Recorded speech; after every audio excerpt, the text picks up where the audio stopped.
Hey guys, Ashley here. I just wanted to make a quick video today to show you how I start my new paintings. So we're going to get right into it.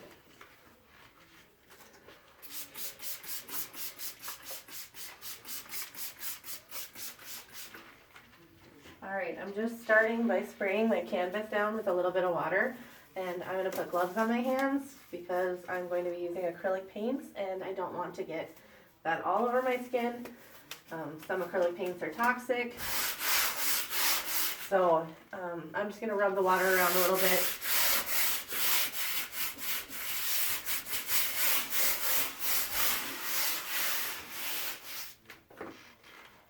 And then I'm going to go in with my first color. The first one is Payne's Gray, so it's a really dark, almost like bluish purple gray once you start blending it out.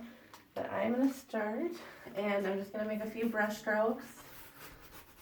And then these first initial brush strokes are going to kind of lead my whole painting.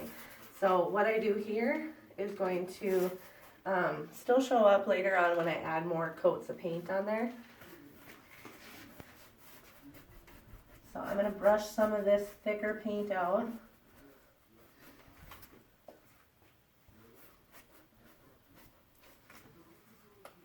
And I'm adding a little more paint to the canvas as I do that.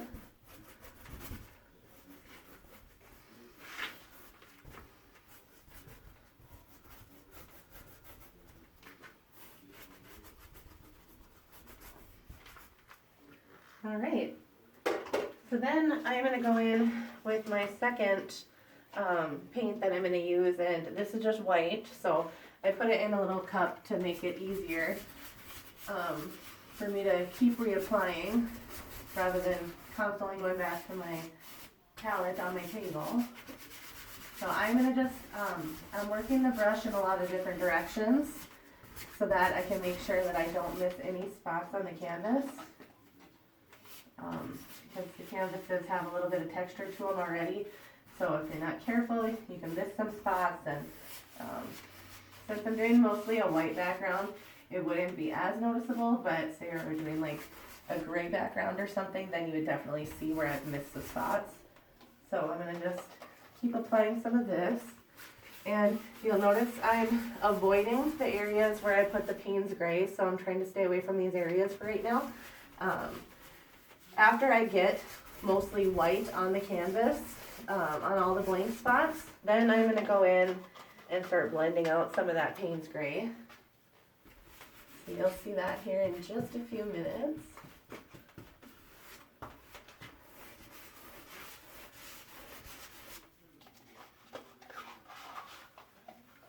Alright, we're going to put some up in there. And again, you want to vary your brush strokes, go in different directions to make sure that you're covering every area of the canvas and that you're not missing any spots. Now, I do a lot of coats of paint usually, so if I do miss a spot now, I'll probably cover it up later. But for right now, I want to make sure I get as much of it as I can.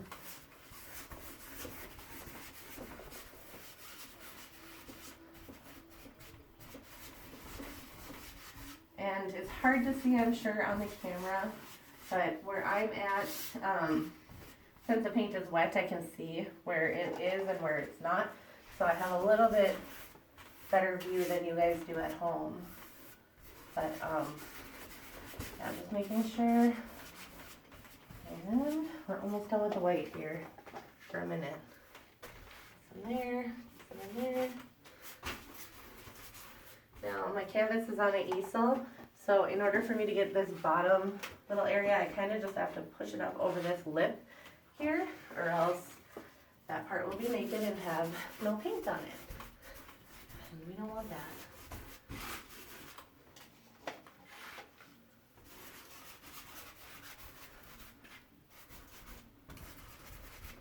Okay, so I do have paint on most of the canvas now. The white is covering pretty good. So now I'm going to go in and I'm going to start blending out these really dark lines that I've got on here, because I want them to feel like they are a part of the painting and not stick out like a sore thumb. So we're going to start coming in closer here. And again, you can vary your brush strokes so that you get it faded out nicely. And I like seeing brush strokes in a painting, so I am going to make sure I've got plenty of them here.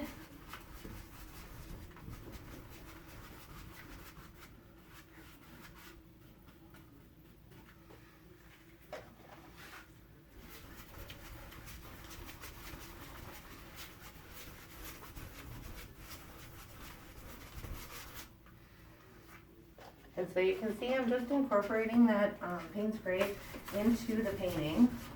I'm going to put it back down here. I'll lose my whole canvas if I'm not careful. And I'm going to go that way with this.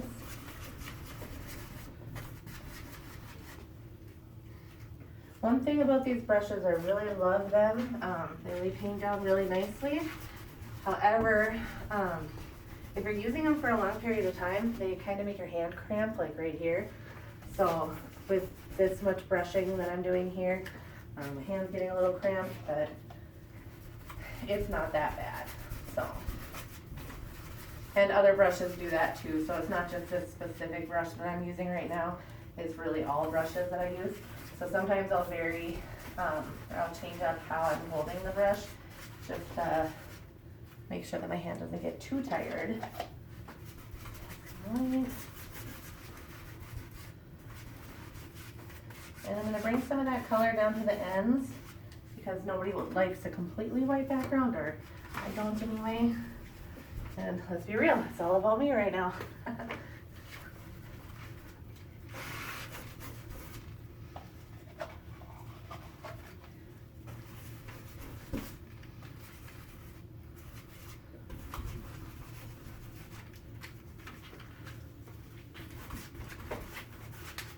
And I'm switching up my hands now because the one's getting a little tired, but see, I'm still just incorporating that into the painting here. All right, I've done pretty good.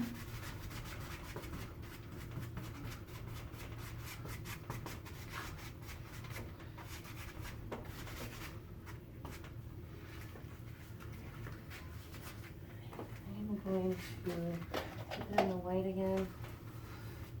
I kind of like that movement in the paintings, so I'm going to give it a little bit there and a little bit there. It's kind of a little wave to it.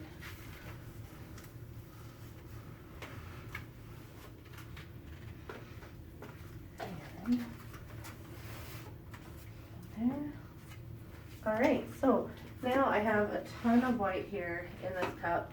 And I'm done with white now because I have covered the whole background. So I'm going to add just a little bit of aqua green, bright aqua green.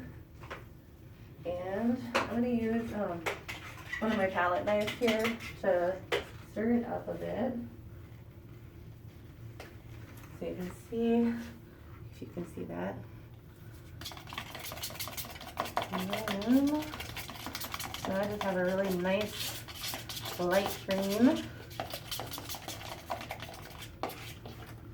You can see that's very, very light. And I think I'm actually going to change my brush too. I am going to use just a brush like this, if you can see it. It's got a little bit longer hairs on it. I always get my brush a little bit wet before I dip it into the paint. Not sure why, I just always do that. So now I'm going to start adding some of this kind of mint green on here. So I'm going to start putting it right here. And I'm just going to blend it in with what I've already got. It's a really nice soft color on there. I don't know if you can see that on the camera, but it's really lovely.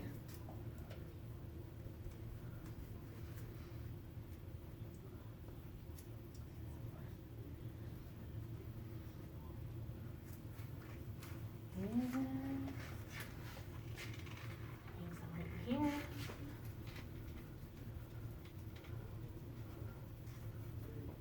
So, and I'm not blending it 100% in. I kind of like to have a little bit of the brush strokes, like I said before. So I'm putting it on, kind of rubbing it around, blending it in with the colors that I already have down on the canvas. And again, I'm going in a lot of different directions with my paintbrush. I'm not just painting up and down or side to side. I'm going every which way. And a little bit of white in there. Okay. I want to blend this out a little bit more and down.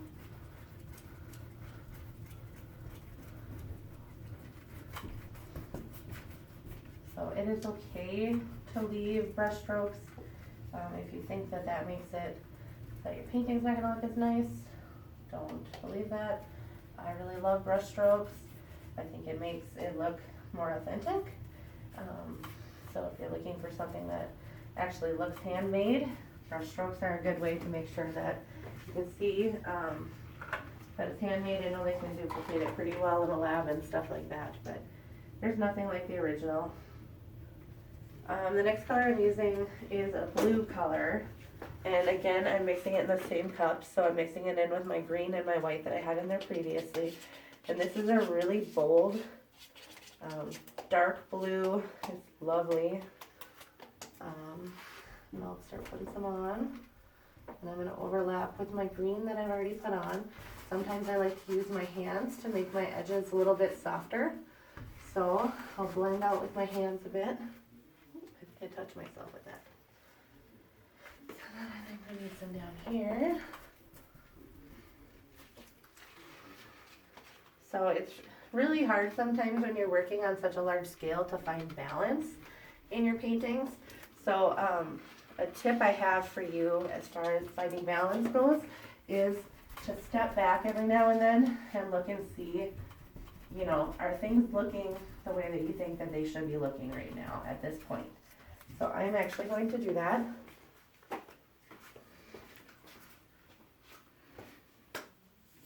And when I stand back and look at it, to me it feels like I'm missing something over here.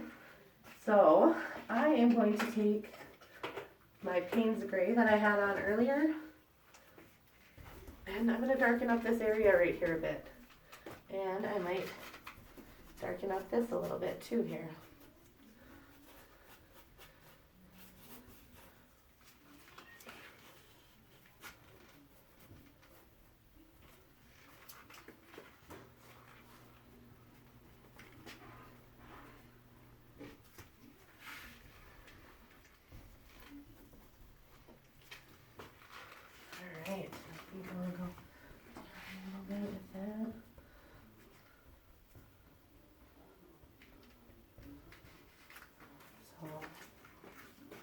And then I'll just continue on with this. I might add another color in with this blue. I'm thinking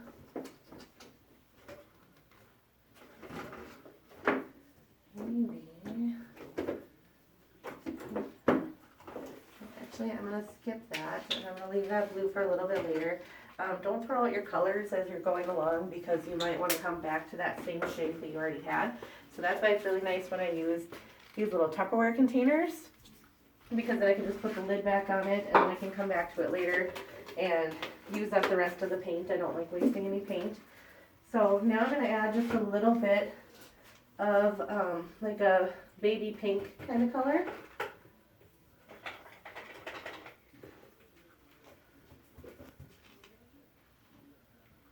And I'm going to really saturate my brush with this. So I'm going to put some right here. And again, I'm putting this paint on very, very heavy so you can see all of my brush strokes. And a little bit down there.